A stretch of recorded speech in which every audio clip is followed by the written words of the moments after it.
Ângelos TV, uma janela de esperança com Fátima mais perto de si. Muito bom dia, sejam bem-vindos ao Matinais. Cá estamos para mais uma conversa, o que significa com mais alguns convidados em estúdio. Desta feita tenho comigo o Padre Vasco Pinto de Magalhães, ele que está relacionado com a organização da Semana de Estudos Inaciana, mais propriamente, Sessão de Estudos de Espiritualidade Inaciana. É uma iniciativa da província portuguesa da Companhia de Jesus, vai decorrer este fim de semana em Fátima e, portanto, vamos, no fundo, perceber o que é que se pretende com estes estudos, o que é que vamos, no fundo, aprofundar em termos de conhecimento e conhecermos também aqueles que vão ser os oradores destes 2 dias e meio, por assim dizer, de formação. Padre Vasco, muito obrigada por ter aceitado o nosso convite e estar aqui connosco. E se calhar começávamos aqui por tentar perceber, mesmo para quem possa estar lá em casa e que não esteja tão familiarizado com estas questões, o que é isto desta Semana de Estudos de Espiritualidade Inaciana? Bem, é um tempo forte de reflexão e também de divulgação da espiritualidade inaciana e de partilha de vários intervenientes, porque a espiritualidade inaciana, enfim, é dos jesuítas, mas é depois também de muitos leigos e de muitas ordens religiosas que partilham esta espiritualidade. E em 1991 foi quando começámos estas semanas, porque fazia 500 anos do nascimento de Santo Inácio de Loyola. E então, portanto, já há 26 anos, tivemos essa ideia de celebrar os 500 anos de Inácio de Loyola, fazendo uma semana, e nessa altura foi uma semana. E nos primeiros anos foi uma semana. E agora tem sido 2 em 2 anos, e este é o 12º ano em que fazemos este encontro, agora reduzido. Mais reduzido. E de cada ano tem um tema, e fazemos um grupo de convidados variado, e normalmente temos tido números muito grandes. Este ano temos cerca de 400 pessoas inscritas para participar, e uma série de intervenções variadas com um tema muito concreto que é ligado, claro, ao ano que estamos a viver, de Nossa Senhora, aqui em Fátima, mas o tema é, fundamentalmente, o lugar da mulher na Igreja. E foi por isso que convidámos as várias intervenções e testemunhos. Qual é o lugar da mulher na Igreja, tentando percebê-lo à luz de Maria. Com os olhos de Maria. O tema principal é mesmo vem ver com Maria ver, não é? Exatamente. E tendo por base aquilo que acabou de dizer, Padre Vasco, qual é o lugar da mulher na Igreja? Alguns dizem que é sentadinha no banco lá atrás. E o que é que o Padre Vasco diz? Eu acho que tem um lugar cada vez, e tem que ter um lugar cada vez mais presente, mais interventivo, mais ativo. E tem que ter um lugar que Jesus deu às mulheres à sua roda, com uma voz ativa, uma voz considerada e uma intervenção a todos os níveis que lhe são devidos, porque não pode haver nenhuma minoridade, não é? Uma coisa é a complementariedade homem-mulher, outra coisa é uma minoridade em relação ao homem, e isso não faz sentido. Nem uma competição para exatamente ocupar os mesmos papéis, como se a igualdade fosse um igualitarismo qualquer.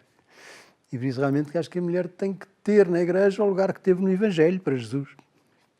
Um lugar de destaque até.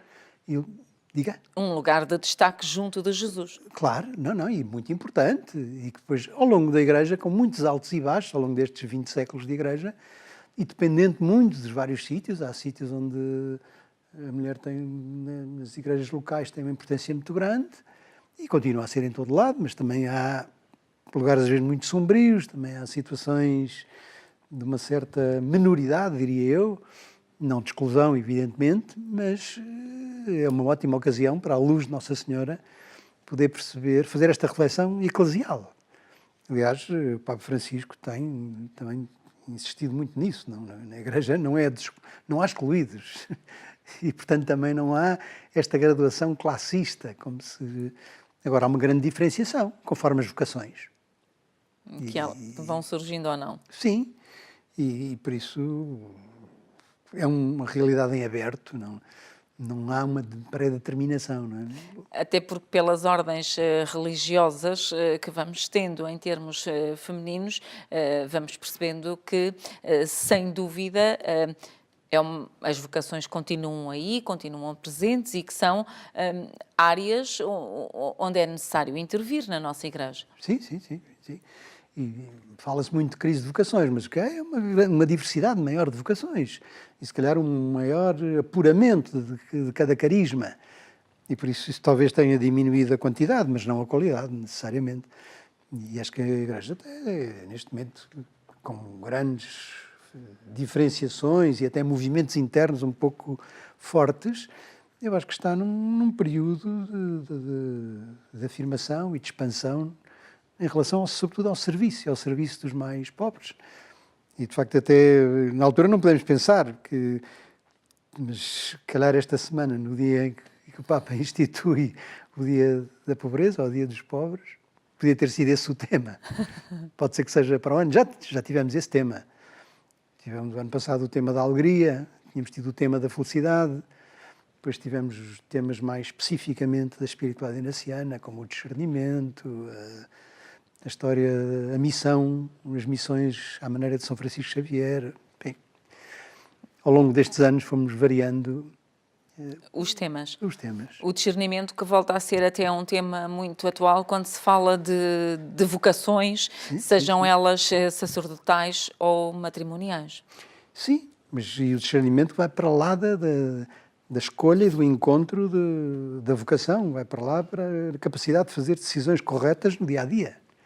Não feitas por impulso, nem por obrigação, mas feitas por determinação inteligente, por escuta da voz de Deus. O discernimento, afinal, é a base de toda a escolha, de toda a opção.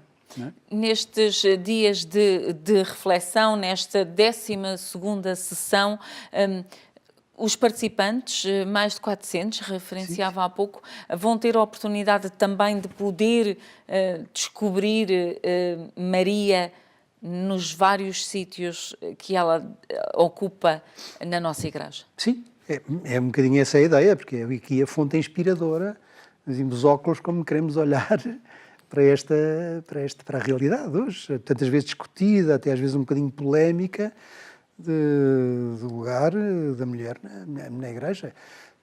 É um conjunto de convidados que estavam disponíveis para nos dar a sua participação. Também há uma sessão destas de pequeninos testemunhos, que agora se usa muito, não é? E depois outras intervenções mais de fundo. Logo esta noite, com uma certa reflexão sobre os movimentos feministas dos últimos séculos e sobretudo, na atualidade, embora que, enfim, para poder situar um bocadinho a realidade no nosso tempo. Mas depois, o Padre Carlos Carneiro amanhã tem uma intervenção forte sobre aquilo que é o típico de Nossa Senhora, a abertura ao Espírito Santo. E falar de Nossa Senhora quase sempre nos reenvia para o Espírito Santo. Que é, sem dúvida, muito importante no caminho que queremos traçar de fé. Sim, não há nenhuma via verdadeiramente cristã que não seja à luz do Espírito Santo, escutando, ouvindo e deixando-se impulsionar por ele, não é? Porque ele é que é a força interior que conduz a Igreja. Em termos da reflexão que vamos fazer neste fim de semana, por assim dizer, que temas é que podemos destacar da programação que têm, Padre Vasco?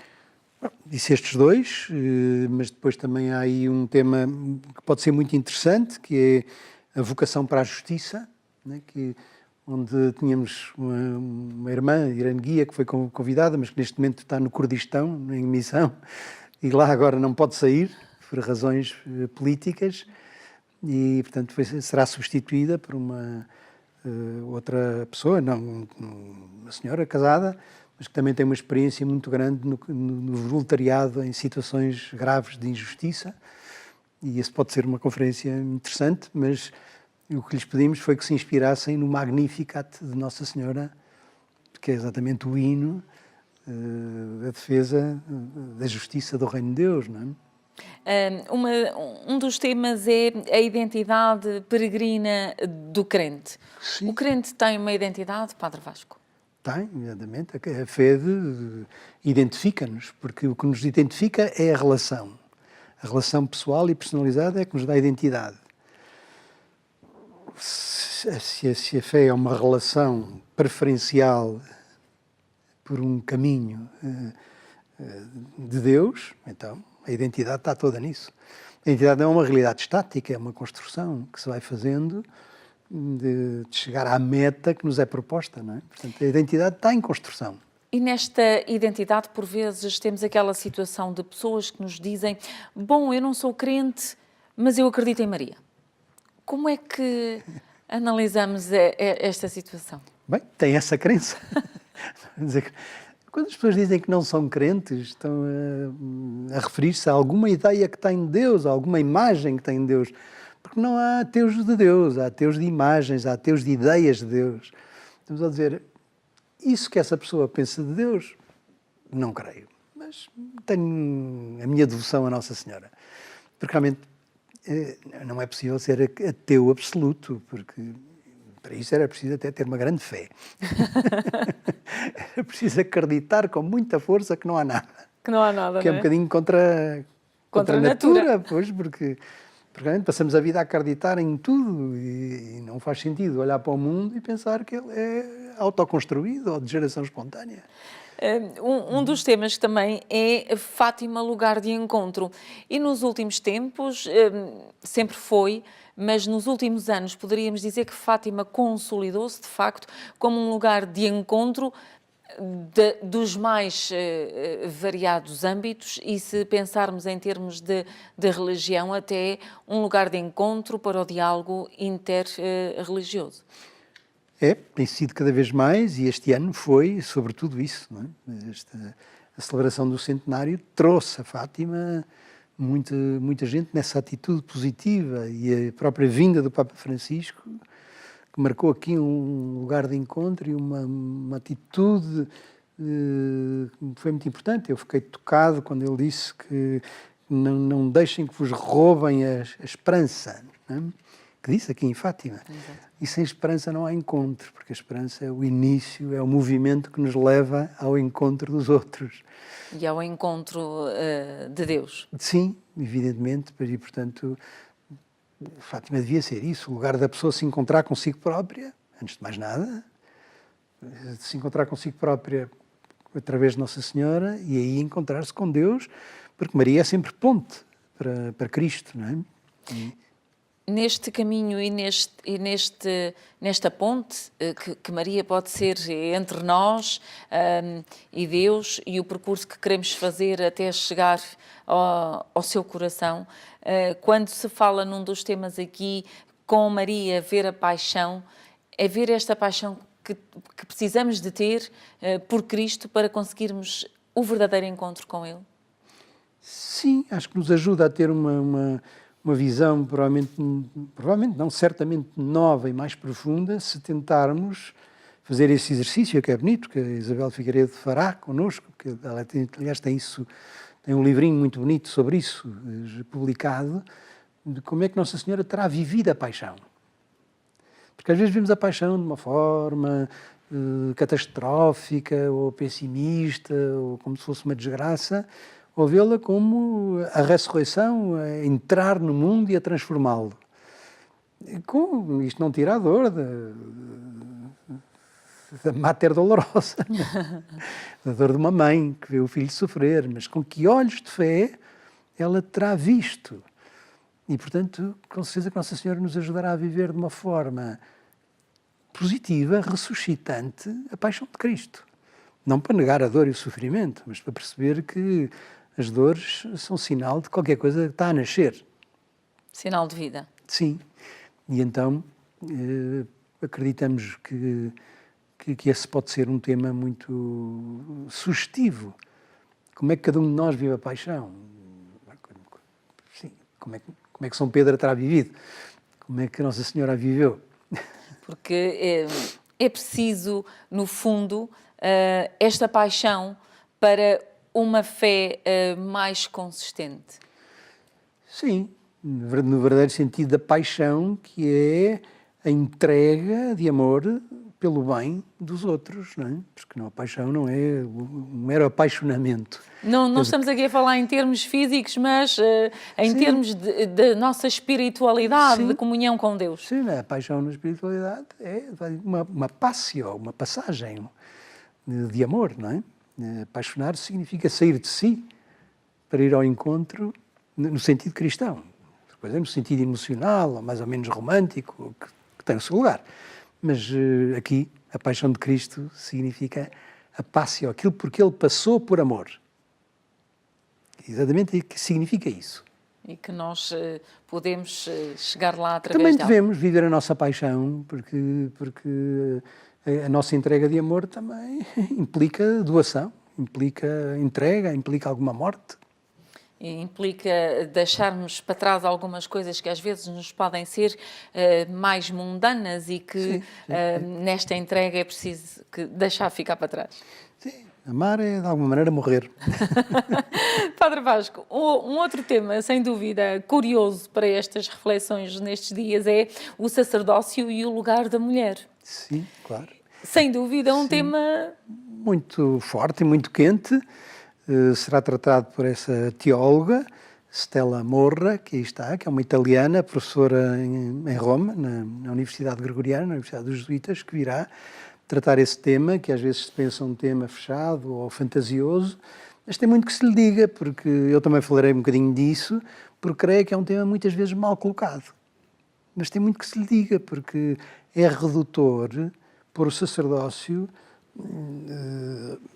vou repetir a palavra, reduzido ao ministério, do modo como os homens o têm desempenhado, porque mesmo esse está em processo, pode ser cada vez melhor e mais sacerdotal. E a vida da mulher também há de ser e deve ser sacerdotal, porque recebeu esse carisma no batismo. e, portanto, Como é que se pode desenvolver o carisma sacerdotal recebido no batismo no modo feminino? Porque se calhar conhecemos o modo masculino, mas não conhecemos o modo feminino. E quando se fala desta questão sacerdócio, pensamos logo no modo masculino e no padre, não é? E esse é o vício. E pensamos, bom, então o que nós queremos é que as mulheres façam exatamente aquilo que os padres fazem, mas se calhar a ideia nem é essa e pode haver outra vocação, não é? Exatamente. Há outros caminhos. E isso seria começar a pôr o problema de uma forma mais acertada, com algum futuro. Porque senão fica bloqueado. Porque não se trata de que a mulher faça o que o homem faz. Mesmo quando o faz, faz-o à sua maneira. Porque se olharmos até não deve perder a identidade. A identidade, se olharmos para aquilo que fazem as irmãs, as religiosas, Sim, também. fazem uma missão importantíssima dentro da nossa igreja e nem por isso têm que concorrer com os padres, não é? Não é essa a ideia de forma nenhuma. Não, a ideia do livro do Gênesis é da complementaridade rica, sem a qual se perde, os dois lados perdem, não é? Sem esta conjugação. Um tema que também vão abordar mais em termos ainda nesta reflexão, dizer Deus no feminino e depois olhando ali a uma igreja inclusiva. Já é também olhando ao tema anterior, Padre Vasco? Sim, fatalmente o tema anterior é muito importante porque é uma questão às vezes que se passa por cima, tem-se um bocadinho de medo de atacar e de dizer a Deus no feminino. Há coisas muito bonitas escritas sobre isso, mas não chegam ao grande público, nem à maioria dos cristãos, e como se houvesse uma certa dificuldade de falar com clareza sobre isso, não é? Dizer Deus no feminino. Deus não é masculino, não é? Deus é Deus, e a imagem de Deus é homem e mulher. É a humanidade. É a humanidade.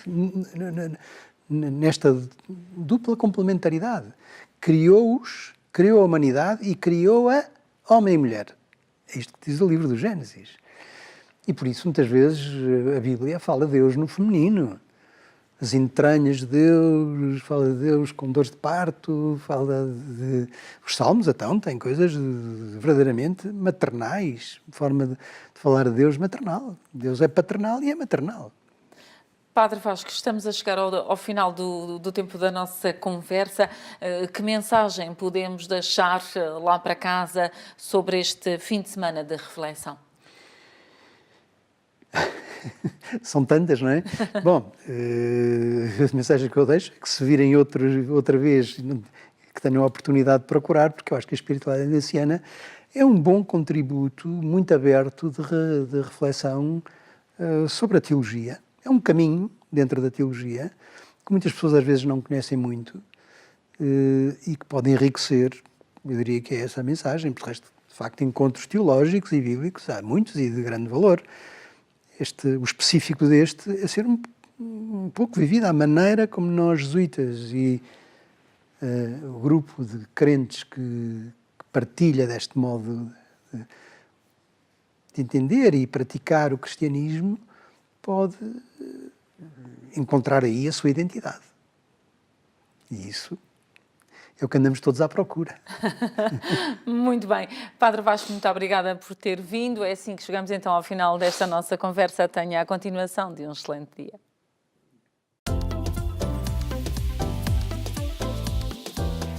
Ângelos TV, uma janela de esperança com Fátima mais perto de si.